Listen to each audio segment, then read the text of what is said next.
Have you ever wondered how an entire country can go broke? I mean, we're not talking about a person missing a credit card payment. We're talking about a whole nation, with millions of people, billions of dollars in assets. How does that even happen? And here's what nobody tells you.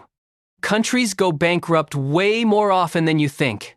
And when they do, regular people lose everything. Here at Simple Money, we've spent years studying economic collapses across history. And today I'm going to reveal what actually makes a country go bankrupt. Because once you understand this, you'll see warning signs everywhere. And that knowledge could protect your money when things start falling apart. Here's what's really happening. Most people think countries are basically just giant versions of households. They earn money through taxes.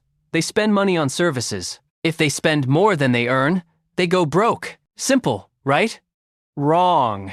Countries have tools that households don't. They can print money. They can force people to lend them money. They control armies and police forces. So how does something that powerful actually fail? Think about it this way. Imagine you could print your own money at home. Just run it through your printer whenever you needed cash. You'd never go broke, right? But here's the catch. If everyone knows you're printing money, that money becomes worthless. $1 million of printed money won't buy you anything if nobody trusts it. That's the fundamental problem countries face.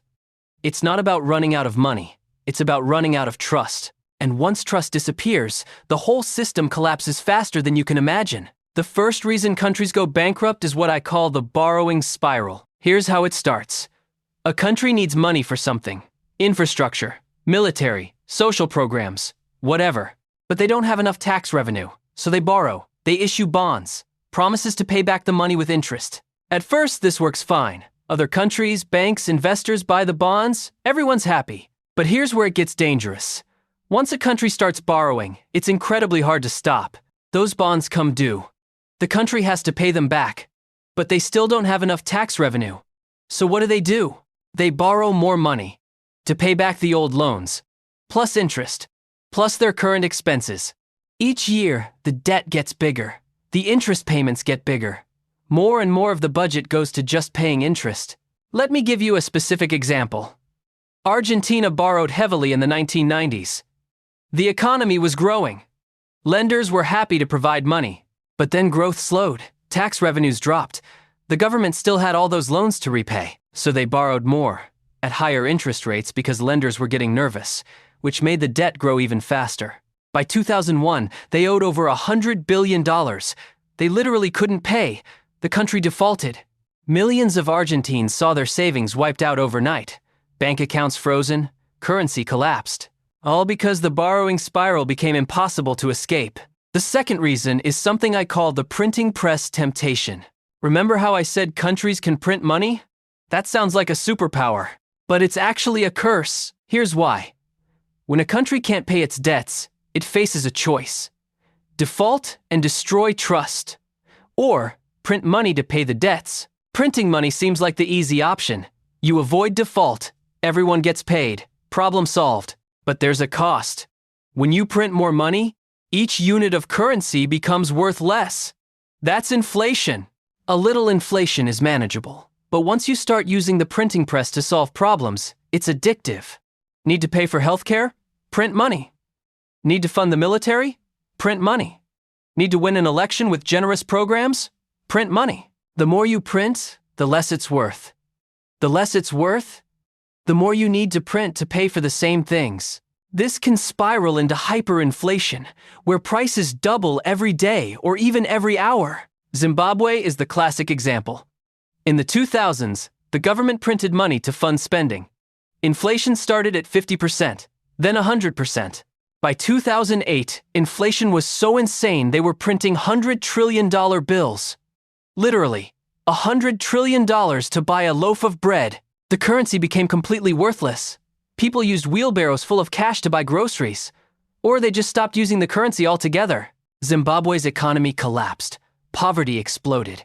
The country effectively went bankrupt, all because they couldn't resist the printing press temptation. The third reason is what I call the revenue collapse. Countries need tax revenue to function.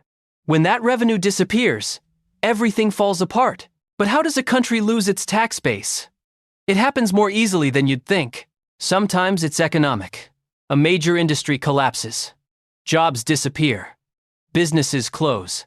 Suddenly, tax revenue drops by 30 or 40%. Sometimes it's corruption. The wealthy and powerful refuse to pay taxes. They hide money offshore. They bribe officials.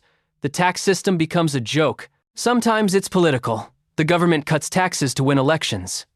Or they can't collect taxes because of conflict or chaos. Venezuela shows this perfectly. They had massive oil revenue.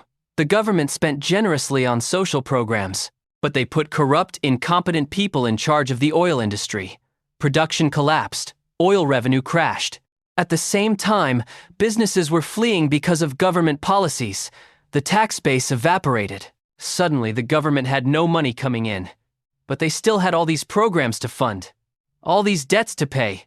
They printed money to cover the gap, which caused hyperinflation, which destroyed what was left of the economy. Today, Venezuela's economy is about 1/4 the size it was 10 years ago. Millions have fled the country. The revenue collapse created a death spiral the country couldn't escape. The fourth reason is something I call the currency crisis. Most countries borrow money in foreign currencies. Dollars, euros, yen. Because international lenders don't trust local currencies. This works fine when exchange rates are stable, but when your currency loses value, disaster strikes. Here's why.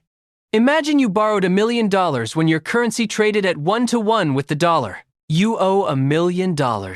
But then your currency crashes. Now it trades at 10-to-1. You still owe $1 million, but in your currency, that's now 10 million. Your debt just multiplied by 10, even though nothing else changed. This is what happened to Thailand in 1997. They'd borrowed heavily in dollars. The economy was booming. Then investors started pulling money out. The currency started falling. The government tried to defend it but failed. The Thai baht lost half its value in months. Companies that borrowed in dollars suddenly couldn't pay. They went bankrupt by the thousands. The government had dollar debts too. Those doubled in local currency terms. Thailand couldn't pay. They needed an international bailout. The whole region collapsed in what became the Asian financial crisis.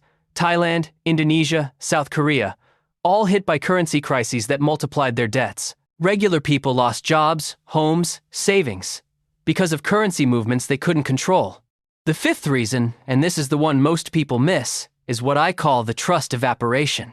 At the end of the day, all money is trust. You trust that the currency will hold value. You trust that the government will repay debts. You trust that the system works. When that trust disappears, collapse is instant. This happened to Greece in 2010. They'd been borrowing heavily for years. Then people discovered they'd been lying about their finances. The real deficit was way bigger than reported. The real debt was way worse.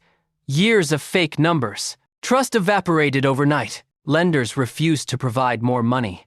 Existing lenders demanded higher interest rates. Greece couldn't borrow. They couldn't pay their debts. They couldn't fund their government. The economy seized up. Banks closed. Pensions were cut. The country effectively went bankrupt. All because once trust disappeared, no amount of promises could bring it back. But here's what nobody wants to admit. These 5 reasons don't usually happen alone. They feed each other. Borrowing creates debt. Debt tempts printing. Printing causes inflation. Inflation destroys the currency. Currency collapse increases debt. Increased debt destroys trust. It's a vicious cycle. Once it starts, it's almost impossible to stop. And here's the really scary part. The early warning signs are invisible to most people. The government says everything's fine. The news reports positive growth. Life seems normal. But underneath, debt is mounting. Revenue is weakening. Trust is eroding. By the time regular people notice problems, it's usually too late. The bank runs have started. The currency is collapsing. Their savings are disappearing. This happened to Cyprus in 2013. One day, everything seemed fine. The next day, banks closed. The government seized money from people's accounts. People lost 30 to 40% of their savings overnight. Without warning. Without any way to protect themselves. Because they didn't see the warning signs. They trusted that the system was stable. Let me tell you about Venezuela in 2012. Maria was a school teacher in Caracas. Life was good. Sure, there were problems. Inflation was high. Crime was rising. But Maria had a steady job. She had savings. The government said everything would be fine. Maria kept her money in local currency, in Venezuelan banks, because that's what you're supposed to do, right? She noticed prices rising, but the government said it was temporary. They had solutions. They were in control. By 2014, inflation was accelerating. Maria's savings were losing value. But she didn't panic. She trusted the system. By 2016, hyperinflation hit.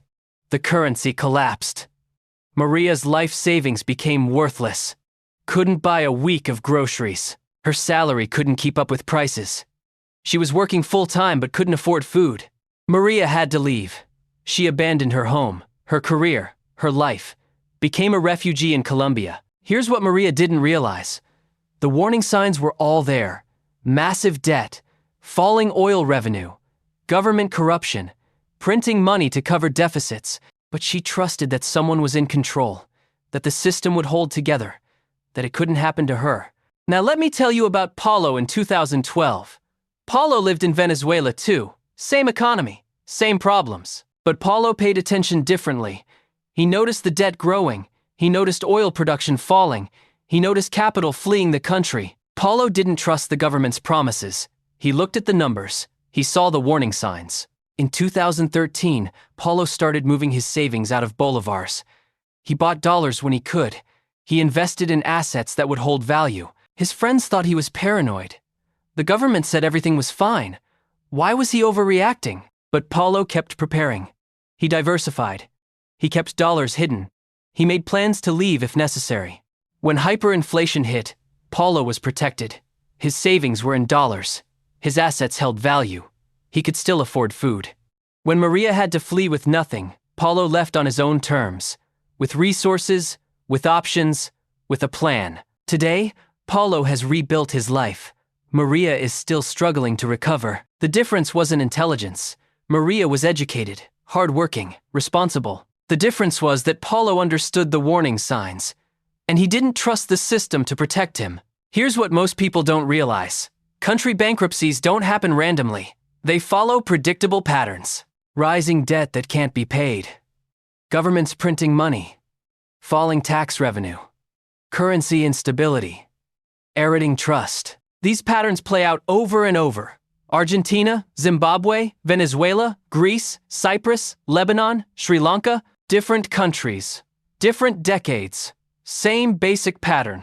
And every single time, the government insists everything's fine right up until it isn't. They have to. Admitting the country might go bankrupt creates the panic that makes it happen. So they lie. They manipulate statistics. They promise solutions. They blame others. Until one day, the banks don't open, or the currency crashes, or the government seizes accounts. And regular people who trusted the system lose everything. The uncomfortable truth is that governments can't protect you from government failure. When the system collapses, you're on your own. That doesn't mean you should panic. Most countries don't go bankrupt. Most of the time, the system works. But it does mean you should pay attention. Watch for warning signs. Don't assume it can't happen. Borrowing spiral, printing press temptation, revenue collapse, currency crisis, trust evaporation. These aren't random disasters. They're predictable patterns that repeat throughout history. Understanding them doesn't mean you can stop a country from going bankrupt, but it does mean you can see it coming. And seeing it coming gives you time to protect yourself, to move money, to acquire hard assets, to make plans. The people who lose everything in country bankruptcies aren't stupid or lazy. They're trusting. They believe their government when it says everything's fine. The people who survive are the ones who watch the patterns, who trust numbers more than promises, who prepare even when it seems paranoid. You don't need to be an economist. You don't need special knowledge. You just need to pay attention to debt levels, currency stability, and whether the government can pay its bills without printing money. If debt is exploding, that's a warning sign. If the currency is weakening, that's a warning sign. If the government is printing money to cover expenses, that's a warning sign. One warning sign isn't a crisis, but when you see multiple signs together, that's when you need to think about protection. Because countries don't go bankrupt overnight. They go bankrupt slowly, then suddenly, And by the time it seems sudden, it's too late to protect yourself. The question isn't whether countries go bankrupt. They do. Regularly. Throughout history, and right now. The question is whether you'll see it coming in time to protect what's yours. Because once you understand these patterns, you can't unsee them. And that awareness might be the most valuable financial knowledge you ever gain.